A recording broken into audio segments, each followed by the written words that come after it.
This is KC Sports Network, proudly presented by Emprise Bank. And we're back here with another episode of The Breakdown on Kansas City Sports Network. I'm Matt Hamilton. That's Chase Daniel. And Chase, it was a rough loss for the Chiefs this weekend. We'll get into all of it, but have to ask your opinion first. The story everybody's been talking about this week, Kadarius Toney, the offsides call. What did you make of that call in that moment? Well, it sure is a big call to make in one of the, and we'll show it here, the best play I've ever seen in a game of football. And that's saying a lot between Travis Kelce and Kadarius Toney because I was part of the Minnesota Miracle, and I was on the losing end of the Minnesota Miracle. I was on the couch freaking out when Kelce was going to throw it. I'm like, no, what are you doing? And he throws it perfectly back to Kadarius, and then all of a sudden a flag. And sure enough, I mean, look, Dan Orlovsky, got to give him credit. He broke down the film, and they ran a spot yesterday before he called the Miami-Tennessee game. And I'm sure you saw it, but Kadarius Toney lined up on the line or offsides 4 to 5 separate times and didn't check with the ref any of those times, okay?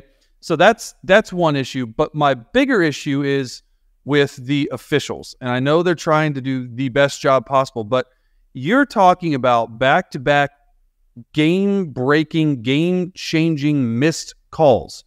The pass interference from MBS, 100% pass interference versus Green Bay. And then you talk about this one, and look, it's the right call, but there were no warnings given out. You didn't call it the entire rest of the game. And it was clearly the inconsistency is what I don't get. And that is probably the biggest issue in my mind, in my head. And you've seen it all across the league. But the Chiefs, I mean, technically, the Chiefs, saying these calls don't go against the Chiefs. And I'm not making excuses, but this is what it is. And that's what we get paid to do, is to break this down. And if they win both of those games, and I'm not saying they would win the Green Bay game, but they would have been down near the 15 or 10-yard line. If they win that game and they hang on for this Buffalo game, 3 losses, they're right in the thick of the AFC number 1 seed race. Now they got 5 losses. They're probably going to finish 12-5. Okay, but those 2 losses right there potentially gave Patrick Mahomes his first road playoff game ever. That's a huge deal after 5 straight AFC championship games at Arrowhead Stadium. So, I mean, a lot to dig in here, but those are my gripes, because I just want consistency, right? That's the biggest thing, is if you don't call it 4 other times, Kadarius Toney lines up offsides, all right, I get it. And you could just tell how frustrated that Patrick Mahomes was, that Andy Reid does. They're probably going to end up getting fined by the NFL with their outspoken behavior. And honestly, I think they'll eat it and they'll be fine with it. But yeah, just the inconsistencies of the officials really bugs me, and I know it bugs a lot of NFL fans. Yeah, and it's, as you said, that inconsistency is the thing, and it just seems like every single time we have a big game in a big moment in the 4 o'clock window or in prime time, we're talking about the officials the next morning, and that's what I don't want. I want to be able to make it about the football. I want to talk about what these guys did on the field and credit the players, and to have the officiating dominate so many of these storylines, it's frustrating. Well, that's what I saw too. I saw a stat the other day, and I stat checked it, and it's right. Okay, Andy Reid's called 25,700 offensive plays. There's been 1 offensive offsides, and it's that game against the Bills. And look, I get it. These refs are people too. Just be consistent with it. That's the bottom line. Yes, 100%. And as you mentioned, if Tony's offside 6 other times in the game and they don't call it, and then wait until the biggest moment of the game to call it, it's not right. They should have called it the first time they saw it and dealt with it then. But yeah, as for the Chiefs side of this, that aside, we still haven't been seeing this offense getting it going. They are 23rd in points per game over this 2-4 stretch, averaging under 20 a game. What's the biggest issue that you're continuing to see with this offense, and why this thing isn't working the way we've come to expect over the years? Yeah, well, I mean, teams are just playing man coverage, right? Like that's at the end of the day, that's what it comes down to. They're getting pressure on Mahomes, and they're sort of mush rushing, whatever you want to call it, and they're just keeping Patrick Mahomes in the pocket. Like they're trying not to let Mahomes. They don't care about sacks, right? Because if you play man, eventually you're going to get to him. Just keep him in the pocket, keep him within your rush lanes, and quite honestly, the Chiefs receivers outside of Travis Kelce, they're not beating man coverage, and when they do, it ends up in big plays and just a lot of turnovers, a lot of offensive penalties. I think it's time to say, like, it just is not the same offense as we've seen in the last 5 or 6 years. And that's okay. They can still win with that offense because that defense has given up some points, yes, the last 3 or 4 games, but they're still one of the top 4 or 5 units in the league. So you just got to figure out how to score more points, especially in the red zone. They haven't been great in the red zone. And that's the biggest thing. Like you got to figure out a way to beat man coverage with those receivers outside of Travis Kelce, because you're just doubling Travis Kelce. If you end up playing man, like I always loved when people played man to man, because we always had that one or two guys that could just crush man coverage, run a shallow cross, run a deep cross, huge, like yak yardage, run after the catch. And the Chiefs really just don't have that. I mean, Rashee Rice is showing me some things, but outside of Travis Kelce, they just don't have that guy right now. Yeah, it was interesting. I was talking with Kay Adams about this yesterday off the air, and we were trying to figure it out because there's no easy answer, because last year they were able to do it, and the personnel is not that different. Obviously, they lose Juju, but the rest of the personnel, it's pretty much what they had, plus adding Rashee Rice to the mix. So it's kind of confusing. And she asked me this question, and I thought it would be a great question for you, which is, do we underestimate what Eric Bieniemy did for this offense? Maybe not even from an X's and O's standpoint, but from an accountability standpoint with the way that he is as a coach. Do you think there's anything to that? I mean, no, not really. I mean, look, I thought EB I still think EB is an excellent offensive coordinator, and I love the way EB has always been in meeting rooms. I was with him for 3 years. Even when he's a running back coach, he has that authority figure, but he also he demands respect, but he gives respect back. And it's a good player coach relationship. And what he's doing with Sam Howell right now in Washington is excellent. But at the end of the day, I don't think it comes down to that. I just think it comes down to lack of playmakers. Like, I'm just going to call it and maybe not lack of playmakers, maybe just they aren't growing fast enough. And that's what Veach and Andy said. Hey, we're going to have to figure out ways to get these young guys, Sky Moore, Kadarius Toney, Rashee Rice, Justin Watson, like all these sort of unproven names. And we're going to have to trust our guys to bring them with us and to show the amount of growth that we need to make a big run of this. And they just haven't really shown that in an expedited manner as of late. Yeah, and that's a great point. They did invest. It's not like, I think there's this narrative that the Chiefs didn't try anything. They invested some pretty, valuable draft capital. And I think the hope was just, one of these guys, they have traits, like one of them's going to develop and pan out. And it just, we've seen Rashee Rice come along over the last few weeks for sure. But nobody's taken that leap yet. And let's dig into some of the film here. We'll get into it and, show you the visuals to go along with it. This first play, we'll start with some of the good here. The Rashee Rice touchdown. What stood out to you on this one? Yeah, well, first of all, quads, right? Quads, right? That's not normal. There's always some type of wrinkle with Andy Reid's red zone offenses. They like to have fun down there. They're usually really good at scoring. And all you're going to see right here is Travis Kelce is going to get a lot of attention.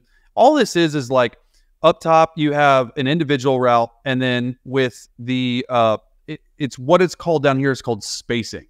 Okay, so it's just like a hitch route up top, which is interesting. Would have maybe liked to see a fade or a sluggo or an escape route. But right here, you have Patrick Mahomes with an absolute dot, and all it is spacing. So everyone go to the end zone, turn around, get this spacing right between Kelce and Justin Watson, and then Rashee Rice is going to run this back line. So they call it a post back line in KC. And you're going to see here Mahomes, he looks left because he wants to take this free safety number 39 to the left right here and work his eyes, and which he does. And then the amount of timing and the rhythm and the ball trajectory. I mean, this is all like vintage Mahomes right here, and they're actually wanting to get quarters coverage for this look. Like they were expecting some type of cover 2 or drop 8, but they get single high zone right here. This play, in my opinion, is not great for single high zone. I think that the quads formation really helped it because it put everyone to the right and everyone's like guarding the front end line. Well, that back end line, we always say save 2 yards from that back end line. Like Rashee Rice does a really good job because later in the game, they ran a similar play from further out and he didn't bend it to where the open grass was. Here, it's coached perfectly. It's ran perfectly. And then as soon as you have someone like walling Rashee Rice right there, as long as you can get on the other side of it, and this just shows me, and I tweeted after this, like I trust this dude because he constantly does what he's asked to do. Now, there is some issues with the drops. That'll come with experience, but this is just an absolute dot by Mahomes. Makes it look so easy. Yeah, it's such an incredible throw, and to your point about the trust, you could see it there. There's no hesitation. You could see his trust developing, as we've talked about, with Rashee Rice as his season has continued to progress. But let's keep it moving now to some of the not so great key third down here in the fourth quarter. The Chiefs having a chance to take control of the game. What did you see on this one? Well, they're trying to run like a deep pylon route by the inside guy. Justin Watson is trying to run this like what we call like Flutie. Why is it called Flutie? Well, Doug Flutie back in the day used to love this route. It's just this corner. Usually you run it with a post, but it's this Flutie corner, meaning, hey, depending on man-to-man or depending on quarters or depending on single high zone, that tells you the angle at which you're going to break this corner out. So if it's quarters, it's going to be a little bit like a normal corner. If it's single high zone, you want to get above the flat defender, so you might take it a little bit higher. In man-to-man, depending on how this route's run, as we'll see here once it runs, is you want to make sure to flatten it. Okay, so there's 3 angles of corner routes. It's a lot. It's a deep dive into corner routes. Well, this is the issue. I like the fact that Justin Watson gets on the inside, and this receiver right here, the spacing is not great. And so the guy covering, who is this running this deep corner route right here? That's MVS. MVS. So MVS, yeah, sorry guys, I couldn't see the number. But MVS, he should take this a little bit higher. His only job on this route is to clear it out. And the fact of the matter is he gets hung up, so he doesn't get a clean release, and the guy covering him falls down. Justin Watson's going to be wide open right here because he beats his guy. I like the inside release. It's always said, hey, get into his coattails and turn off, and then turn out. And honestly, like Mahomes just doesn't have enough time. They're blitzing 5. They're doing all sorts of games. They do a little pick stun on the right there. And just at the end of the day, like he just doesn't have enough time to hold on to the football. 42 gets to him. He holds it. And you saw this a few times. Like he holds it till the very, very last second. But once again, playing man coverage and just a slip up like this causes a huge gain from being like an incomplete pass. Yeah, and as I said earlier, it was a key moment in this game. They give the ball back to the Bills. Bills take the lead, and then we have to break it down. We'll go to, on multiple levels, have to break it down because, one, it was just such an incredible play from Kelsey. We actually saw him think about this last year. We went through it on the show where he almost tossed it to Jerick McKinnon mid-play like this, and he thought better of it and ended up scoring a touchdown on it anyway because he's Kelsey. But the play is so phenomenal, but we have to get into the controversy as well. What jumped out to you here? Well, I mean, the ball is at the 49.5-yard line. And Kadarius Toney's right foot is on the 49. So clearly offsides. The guy up top, he's on the 50, 49 and 3/4 line. So he's right on the football. And this is the 4th time that it happened.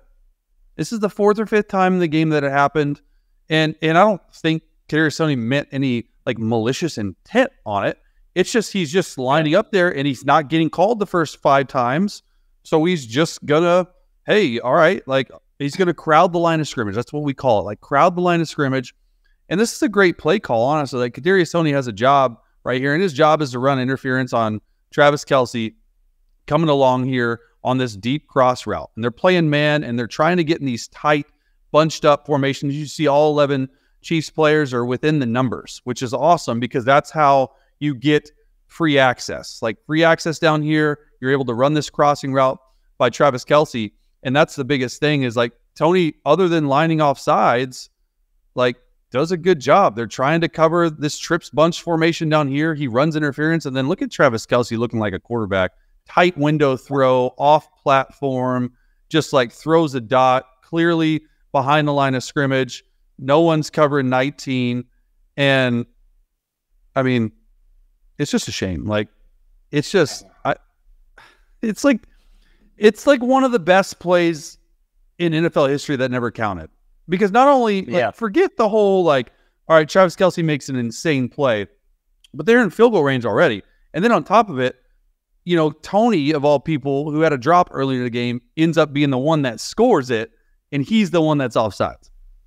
I know. It's just, it's so brutal on so many levels. And, you know, I totally understand Mahomes' frustration with it after the game.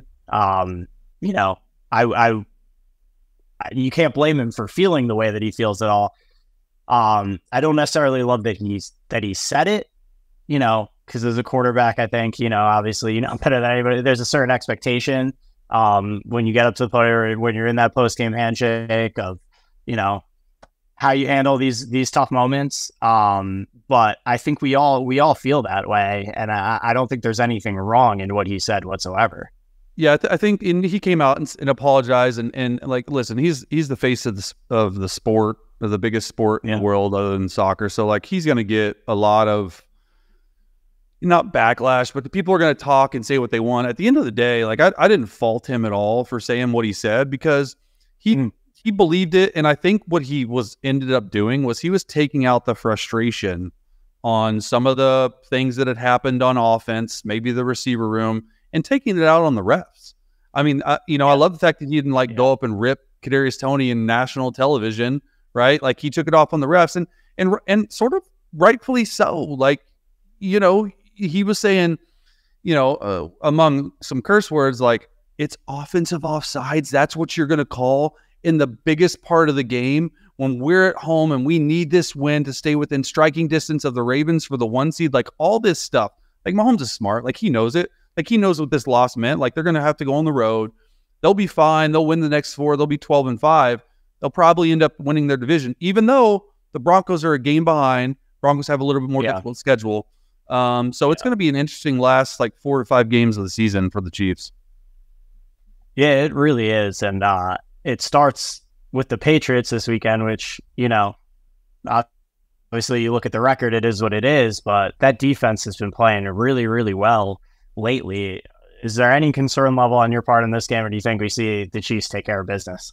I mean, I think the Chiefs ultimately are going to win. And look, I don't think this is going to be some cakewalk, right? Like no week is a cakewalk. You saw the Titans a couple nights ago beat the Miami Dolphins, which Miami Dolphins win. They're up there with the 1 seed. So the parity in the league this year is unlike anything I've ever seen. So you better bring your A game, and you better just, you got to play well offensively. Like that's the biggest thing. Like I don't think the Patriots are going to score more than 10 points, and you're going to win this game. And at the end of the day, you just got to show you can beat man coverage, because that's another this is another tough matchup, because the Patriots play a lot of man covers, like multitudes of different types of man coverage. So it's going to be a tough test for the Chiefs. I think ultimately they end up winning it though. Yeah, I agree. I think, especially coming off of a game like this with these frustrations and, I don't think this is a team that I don't think has ever had any letdowns. I think a part of their success over these last few years, and as you mentioned, Patrick Mahomes never having played a playoff game on the road, it's about their consistency week to week, and they don't take anybody lightly. And, I think you see consistency from them week to week. So I'm with you. I think they take care of business, as well as the Patriots. The Patriots have been playing much better football lately, but I think they get this one done as well. Yep, totally. I mean, at the end of the day, we talk about it a lot here on this show. You got to show up week in and week out, and these are the dog days of the season. And, those who win in December, especially toward this end of this stretch and how jam-packed the AFC is. I mean, Buffalo's the 11th seed, and they're 7-6. There's 5 teams at 7-6. So Chiefs have a big one coming up against New England. Yep. And we'll be right back here next week to break it all down for you, hopefully with some better news for Chiefs fans. Appreciate everybody watching. Chase, thank you for your time, and we'll see you guys again next week.